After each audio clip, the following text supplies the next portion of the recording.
Of the many religions and belief systems in the world today, only 3 are united in their belief in a single omnipotent God who created the universe and offers salvation to his children. With such close family ties, it would seem that relations between Judaism, Christianity, and Islam would be benign and peaceful. But as is true in many families, there are points of deep disagreement. Today, we will try to unravel the complex history and relationship between the world's 3 great religions, their view of God and each other. Hello, I'm Carolyn Morrison, and welcome to another episode of Mysteries of the Church.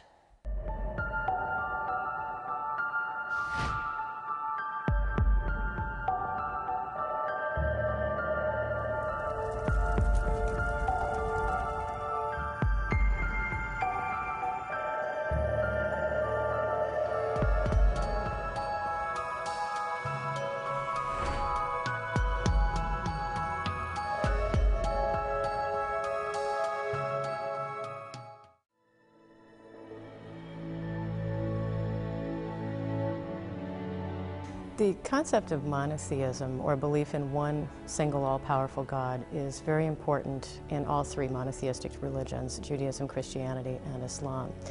And this was very different from the societies in which each of them developed, which worshipped, in general, many different gods and goddesses. The idea that you could have one single all-powerful God in control of all human affairs was essentially a revolutionary message. Monotheism is the belief that there is only one God, and this is one of the things, the beliefs that these 3 faith practices, Islam, Christianity, and Judaism, believe in. They believe in one God, not one God above other gods, but only one God. And one of the beautiful things about it is they all believe in this same one God. According to Judaism, according to Christianity, and according to Islam, Abraham, our ancestor in faith, our common ancestor in faith, was the first to have believed in one and only one God. One of the things to remember, again, when we look at these 3 great monotheistic religions of the world, we are worshiping the same God. We may call that God by different names. We may call that God Yahweh. We may call that God Allah, but it is the same God. Judaism, Christianity, and Islam all recognize this one central God as the creator and sustainer of all life and the universe. They recognize God as the ultimate judge of human beings, and they all believe that worship of this one God is a critical element of their faith, in addition to loving one's neighbor. So for Jews, for Christians, and for Muslims, God speaks, as it were, in the human language of revealed books. Islam, for instance, speaks of Jews and Christians as peoples of the book, and respects the way in which God has disclosed God's will for human beings in the Bible. What we would call the Old Testament, or the Bible, as I prefer to call it, the Bible, is the foundation for the New Testament, or the Gospels and the Epistles, and also for the Quran. But if you believe in the Quran, you still believe in the Gospels, as well as in the Bible. And if you believe in the Gospels and in the New Testament, you also believe in the Old Testament, or the Bible. So these 3 religions are literally joined at the hip, and they all accept the same basic scriptures. Although, as we can see, the differences are because they add layers, new scriptures, to their beliefs. There's several differences between Islam, Christianity, and Judaism. And for us to say there are no differences really would be, again, disingenuous. We would have to say that there are substantial differences. Let's just start, for instance, between Judaism and Christianity. The most obvious one is that Judaism is still waiting for their Messiah. We believe that that Jewish Messiah came, and he came as Christ Jesus. And it may be interesting for Christians to learn, therefore, that Jesus is also a very important figure in Islam. Jesus is recognized as a prophet and as a messenger. And the difference is that a prophet is someone who receives a revelation from God. A messenger is someone who is guaranteed the success of their revelation. And in the Islamic tradition, there are only 5 messengers: Abraham, Noah, Moses, Jesus, and Muhammad.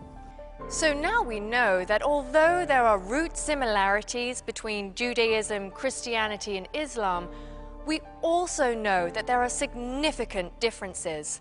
In the next segment, we will find out how and why these differences came about. So stay with us. Mysteries of the Church will be right back.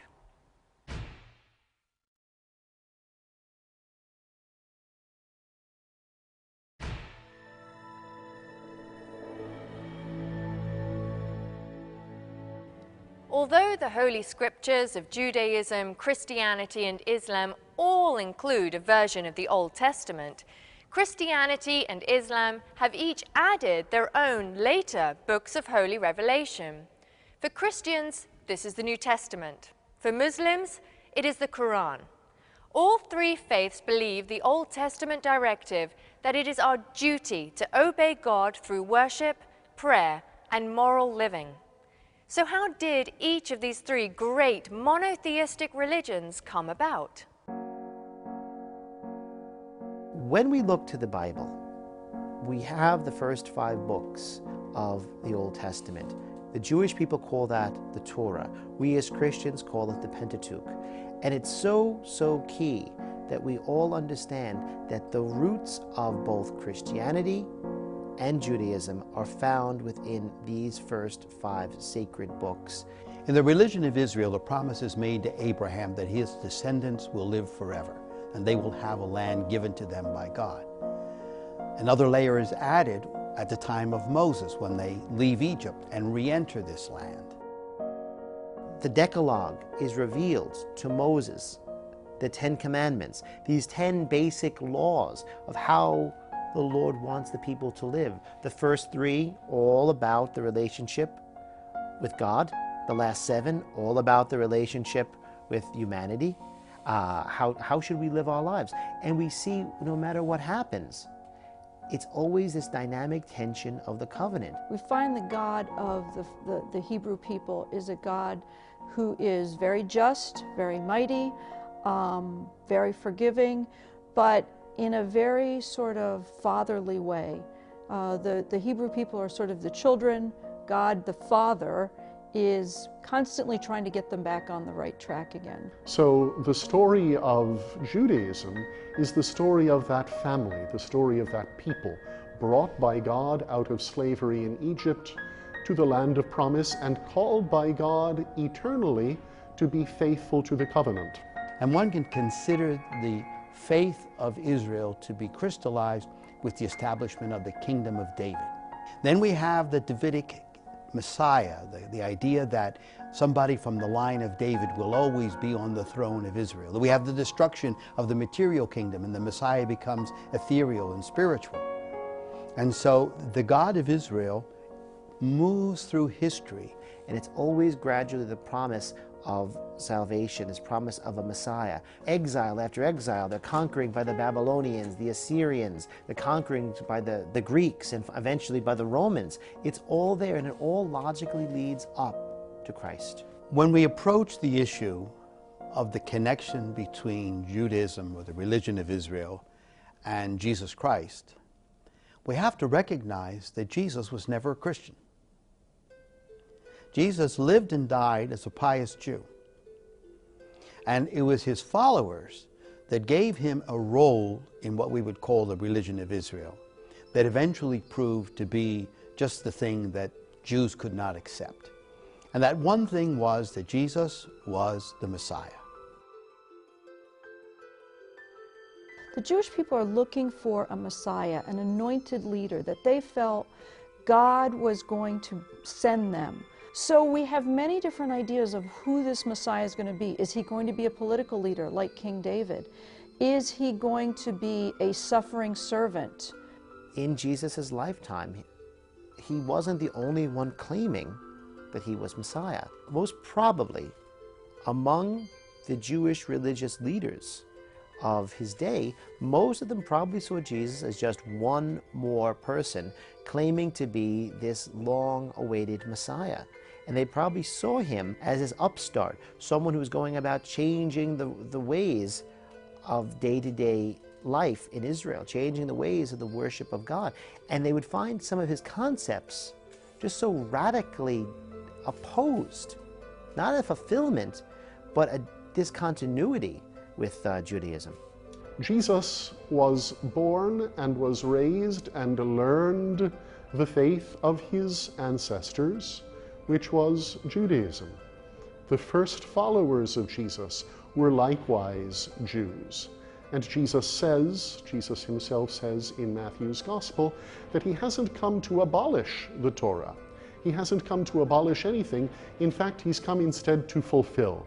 One could argue that the religion of Israel, in which Jesus was a participant and a believer along with the first apostles, was the religion that was then the basis for two new religions, Judaism on the one hand rejecting Christ as Messiah, and Christianity accepting him as Messiah. We're likewise taught that the church has her beginnings in the event of Pentecost, where after the death and resurrection of Jesus, the disciples are once again gathered together with the mother of Jesus in the upper room. And it's the Holy Spirit that empowers them to begin the work of proclaiming the gospel. Jesus talks in the words of Judaism of his time and explains that his death is going to be the moment at which the fulfillment of the messianic moment will be achieved. 7 centuries later, along comes Muhammad, who accepts the one God of the religion of Israel, interprets Jesus as a prophet who is closest to God, and accepts the words of Jesus that the end of times will come when Jesus returns on a cloud to judge the living and the dead. In terms of geographic influence, what I can say for Islam, we're talking about a religion that began to be revealed in the year 610 in the Common Era. The revelation of the Quran was given to one person, the Prophet Muhammad, over a period of 22 years. So we're talking about a very short time period and a revelation that's given to one person, as opposed to the Bible, which is revelation given to many different people over a much longer time period. When we look at the beginnings of Islam, we're looking once again at a moment of revelation. The Prophet Muhammad, peace be upon him, was accustomed to spending time apart, was accustomed to spending time on a mountain in meditation and in prayer. And we're told that it was during such a time of meditation and prayer that the angel Gabriel, that the archangel Gabriel appears to the prophet and begins the revelation of the Holy Quran to the Prophet Muhammad. Now, the area around where Muhammad was an area that was populated by many people with natural religions, animism, for instance. There were some Christians, there were some Jews. So it was a very multicultural, multi-religious area. So he was familiar with all these religions. Was he an expert in them? I'm sure he wasn't. But he was at least as familiar as we kind of are in our pluralistic society today. Muhammad never wanted to start a religion. It's curious, he's very much like Jesus, who never wanted to start a religion. He wanted to reform the existing Abrahamic religion in a way that would communicate with its time and avoid the contradictions that had beset it historically by abuse, by institutions, by bad behavior. So he starts to build a community of believers, and this is when he and this community of believers sort of get run out of Mecca. They move to Medina. He grows a community of believers in Medina, and this becomes the beginning of Islam, which means surrender to God, and sees itself as a very true monotheistic religion. So each of the world's 3 great monotheistic religions seem to have been a natural outgrowth of those which came before it. But on which theological points do they agree, and on which do they disagree? And how has this complicated interfaith relations over the centuries? We'll find out when Mysteries of the Church returns.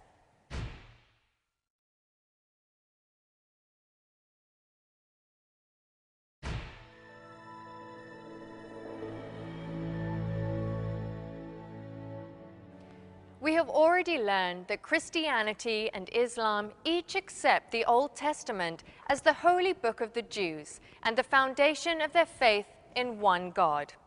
We have found that Islam also accepts many details of Christ's message and life, although they do not accept that he has yet revealed himself as the Messiah. But are there other, broader points on which the world's three greatest monotheistic religions agree? And if such points of agreement exist, do they help bring Judaism, Christianity, and Islam closer together, or drive them further apart? There's an amazing amount of things that all the Abrahamic religions believe in. We can conceive of them as layers, so that everything in the religion of Israel is believed in by Christians and believed in by Muslims. We have the common faith ancestor of Abraham that ties Judaism, Christianity, and Islam together. And we also have many other common prophets from the Old Testament who are specifically mentioned in the Quran. The Muslim people look at the characters, many of the prophets in the Old Testament, as legitimate prophets. Abraham, Moses, Noah, and even some of the prophets that they look at in what we would call the New Testament or the Second Testament, Jesus, John the Baptist. These are people that Muslims acknowledge as messengers of God.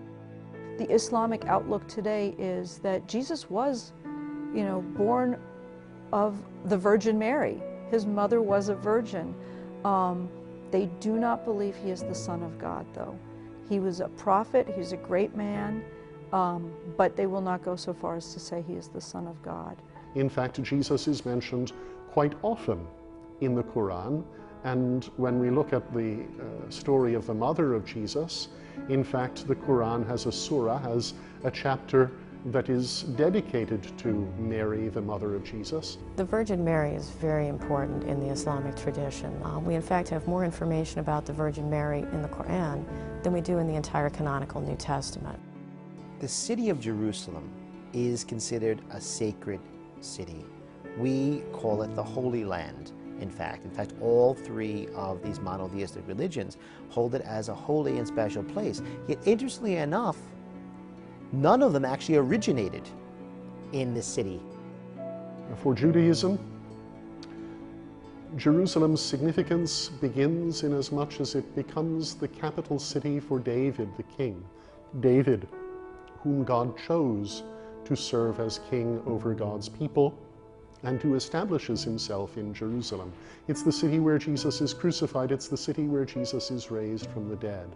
And for that reason, Christianity builds on the sacredness of Jerusalem as the city of the temple, making it the city where the crucial events of the life, death, and resurrection of Jesus. But Jerusalem is also the site of a very important mystical experience that the prophet is believed to have had, and this is called the night journey.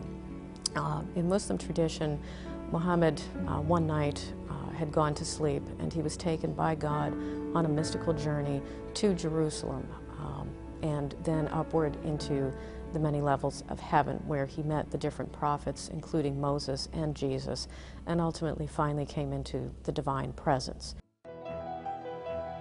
It's sad to see that over the course of history, a city holy to the three Abrahamic faiths, holy to Jews, holy to Christians, holy to Muslims, has been a place where altogether too much blood has been shed, where human beings, often enough in the name of religion, have violated God's own commandment to love our neighbor as ourself.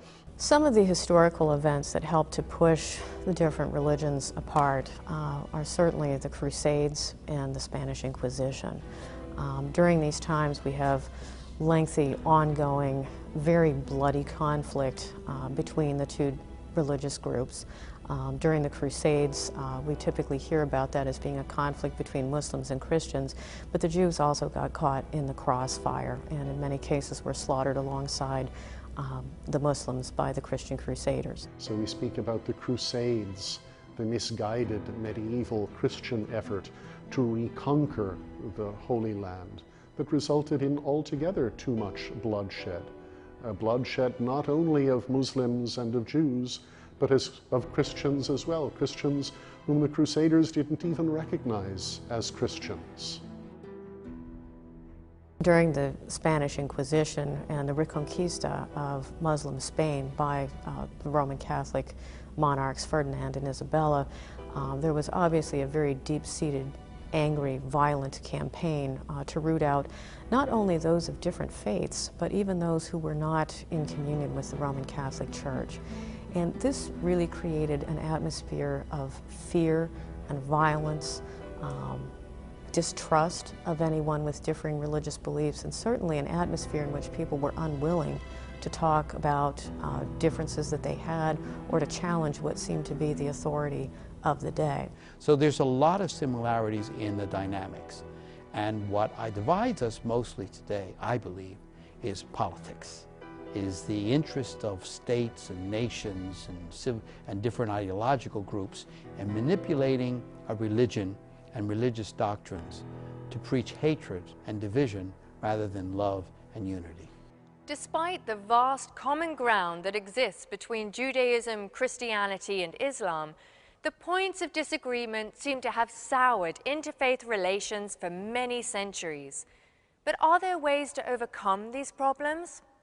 We will examine some possible solutions when we come back.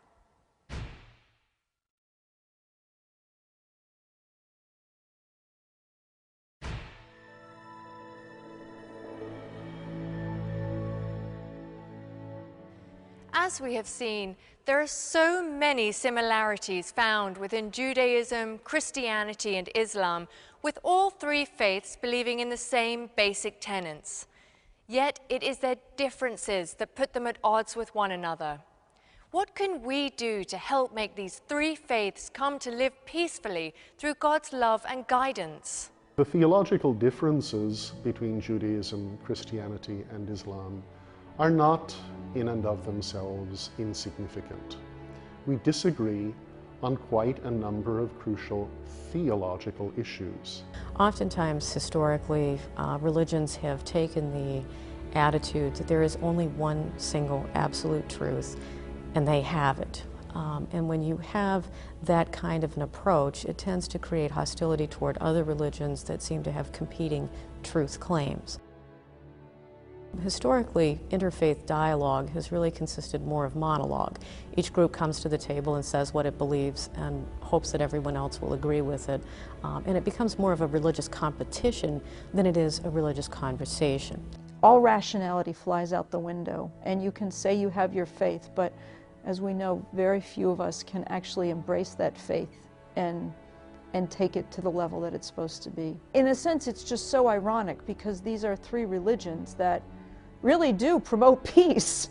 It is very easy to move from saying there is only one God and all other gods are false to saying that it's either my way or the highway.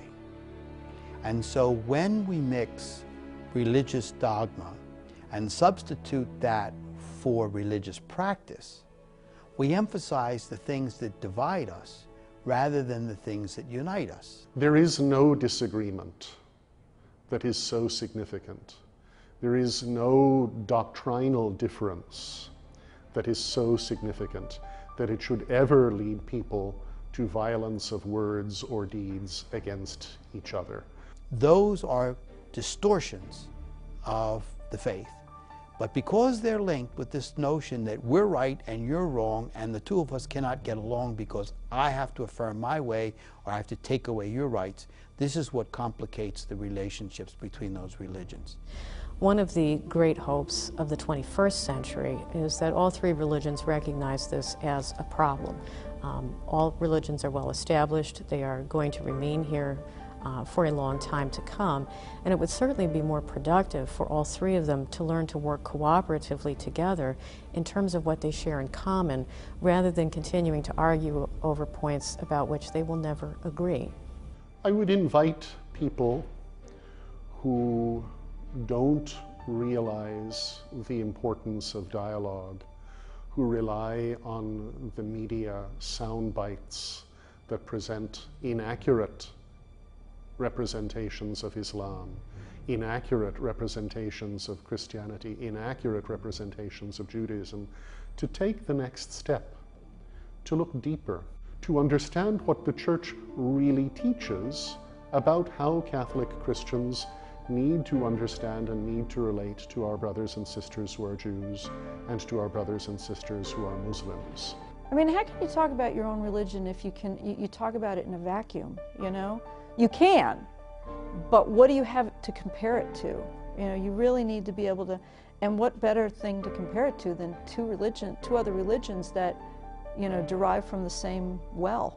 Pope Benedict XVI, like his predecessor, Pope John Paul II, insisted on the ongoing need for deep interreligious dialogue, and particularly for interreligious dialogue among the sons and daughters of Abraham, among Jews, Christians, and Muslims. Fortunately, around the world, since the Second Vatican Council, Jews and Christians and Muslims have worked very slowly, sometimes just taking baby steps. But a baby step is, nevertheless, a step forward to understand each other. Conflicting views on the exact nature of God has disrupted relations between Judaism, Christianity, and Islam for centuries. No matter how disturbed relations are between these three faiths, it is our duty as Christians to work towards a time when all God's children can live in harmony. It is, after all, one of the basic commandments of Jesus that we should love one another as He loved us. I'm your host, Carolyn Morrison, and thank you for watching. I hope to see you next time on Mysteries of the Church.